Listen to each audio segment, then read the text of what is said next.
Thriving in life and in the workplace is what we're going to speak about today. And I believe every single person wants to thrive in life, in their work, and what they are doing. So in this video, we're going to start with 3 initial qualities that are important. And then I'm going to give you guys 5 things that I believe you need to do to thrive in life and in the workplace. Let's start with the 3 initial qualities that are important. The first one is resilience. And the reason resilience is so important is in life, we're going to try something, we're going to aim for something, whether it's in life, whether it's in the workplace, and sometimes we're going to fail. Failure is part in life. One study showed the one thing that all successful business people have in common is they all went through failure. Resilience is that thing that says, I can stand up after I've fallen down. I can stand up after failure. I can bounce back. In my books and in a lot of my teachings, I speak about resilience as being a bounce back person. So it's important to know if you want to thrive, you're going to have vision, you're going to try something, you are going to go out to do something, and sometimes you will fail. Failure is okay. Failure is part of life, but after failure, resilience has to happen. Resilience is important to get up again. The second initial quality that's important is optimism. And I think failure plays a big part in this as well, because if we try to do stuff and it doesn't work out, if we fail a lot of times, if we look at the news, if we look at other people's opinions, it's very easy to become pessimistic. It's very easy to become negative. But to have an optimism attitude to say, with everything that's going on in the world, although I've failed a few times in life, although I hear negative things from people, although I see negative news reports, I've decided within me to be an optimistic person, to believe in the best, and to believe that although the circumstances aren't always great, the outcome can be great. And then the third initial quality that's important is adaptability. What is adaptability? In life, we can plan for things, we can have vision for things, and it doesn't always work out the way we want it to work out. Adaptability says, although things don't work out as planned, I can adapt to the situation. I can adapt to the situation emotionally. I can adapt to the situation mentally, and I can adapt to the situation physically. It's in that adaptability where you can bring change into the situation, where you can thrive in the situation. Now, a person who's not adaptable is a person that's going to be totally freaked out when things don't happen the way they want it to happen. They're not going to be resilient. They're going to fall behind, and they are going to complain because they are not adaptable. What is the problem today, and what's causing people not to thrive in life and in the workplace? People want to grow more in their intellectual intelligence or in their IQ because they believe that will increase success. For many years, we have been taught it's your intellect or your intellectual knowledge or your IQ that will determine success. And people do not focus on growing their emotional intelligence or their EQ because they do not place enough emphasis on how it influences success. But a generation that is falling behind in emotional intelligence is entering the workplace. And that's where many trouble and many problems come from. Obviously, I do believe we should grow our intellect, and I do believe that, intellect can have a great influence on success, but studies have shown that emotional intelligence or EQ, or focusing on your emotional intelligence, has such a great influence on success. How do you thrive in life and in the workplace? You have to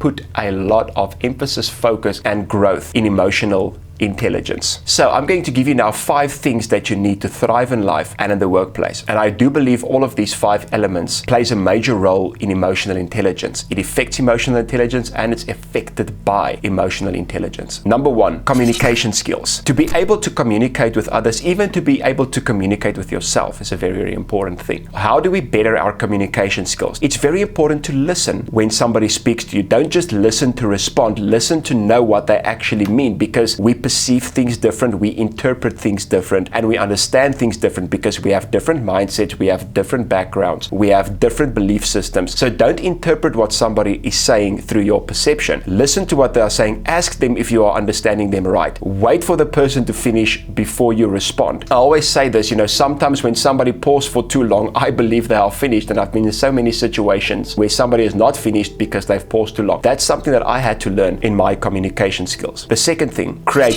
There was a study that said children are close to 96% more creative than adults. And the reason for that is, as they have grown up, people have kind of convinced the creativity out of them through information, through doubt, through looking at reality. And people aren't as creative anymore as they should be. But I want to tell each and every single one of you, there's a very, very creative person in you. I believe every single person is extremely creative in a certain area. Maybe we're not creative in all areas, but you have your area, you have your niche, you have your blueprint that you are very creative in. And go look for that creativity. Go look where you have lost your creativity. Bring your creativity back. Ask yourself in the workplace, in life, how do I bring something to the table that's creative, that's different, that's authentic, that's unique to me? That is the thing that's going to help you to thrive. I believe it's so important for us to get to that place where we say, I want to bring my creativity back. So if this video helps you, and if you believe it can help other people, please share it. Please like, please subscribe, and please comment. It does help us with our algorithm to get this video out to more people. And also I do individual sessions, group sessions, and sessions in the workplace on emotional intelligence and also the influence of mindset. I have these 2 booklets available. We can do it live or on various platforms. So no matter where you are in the world, please email me and we can make these services available to you. Number 3, self-worth. If you don't believe you are worthy, if you don't believe you are good enough, if you don't believe you have what it takes, that's how life is going to be for you, because whatever you believe on the inside will eventually manifest on the outside. You have to believe in your self-worth. And just like creativity, we're not going to be great at everything, we're not going to be talented at everything, but each and every single one of us has unique gifts. We have unique belief systems, we have unique thinking patterns, and we have to say, listen, my authentic blueprint, my authentic gift, my authentic talent, my authentic creativity can have influence, and I need to have self-worth in that. You don't need to be great at everything to have self-worth, but you have to believe in yourself in the area that you are great in and how much influence that can have. Number 4, interpersonal and intrapersonal intelligence. Interpersonal, intrapersonal intelligence is basically what emotional intelligence is all about. It's about our interaction with ourselves and our interaction with others. Interpersonal intelligence speaks about understanding other people's emotions and having the ability to deal and to handle other people's emotions. Intrapersonal intelligence is looking within, understanding your own emotions and being able to deal with your own emotions and understanding your own emotions. So interpersonal and intrapersonal intelligence is a very, very important thing when it comes to emotional intelligence. Now, your IQ cannot just teach you this.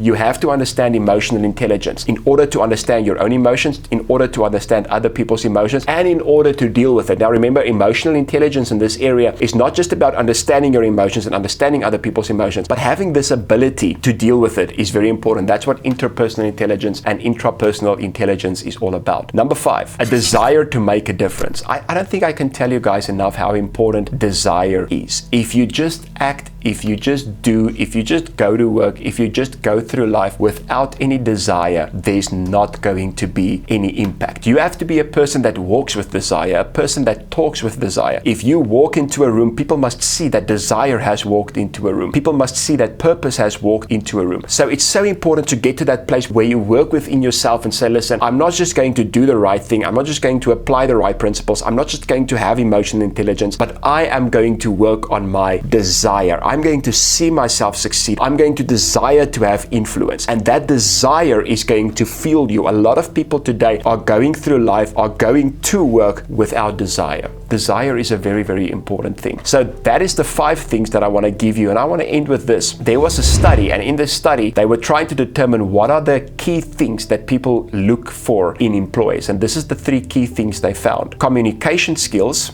and as I said earlier, the ability to communicate. Interpersonal skills, knowing other people's emotions and knowing how to relate with other people. And initiative. Initiative is something we haven't touched on in this video, but initiative is very easy to understand. Initiative is to get to that place where you take action, where you come up with ideas, where you are a problem solver. People who don't take initiative are people who stand back. They are always waiting for somebody else to tell them what to do. But a person who takes initiative, they are creative, they act on their creativity, they come up with new ideas, and they are problem solvers. I know I've given you guys a lot of points tonight. Maybe watch this video again and write them down, but I do know it's going to help you. And I also want to say this, if one of these points really stood out for you, I want to encourage you to go do more research on it and to make sure you grow in that area. From Mind Prosperity, thank you so much for watching. We love you guys, and we will see you soon again. Goodbye.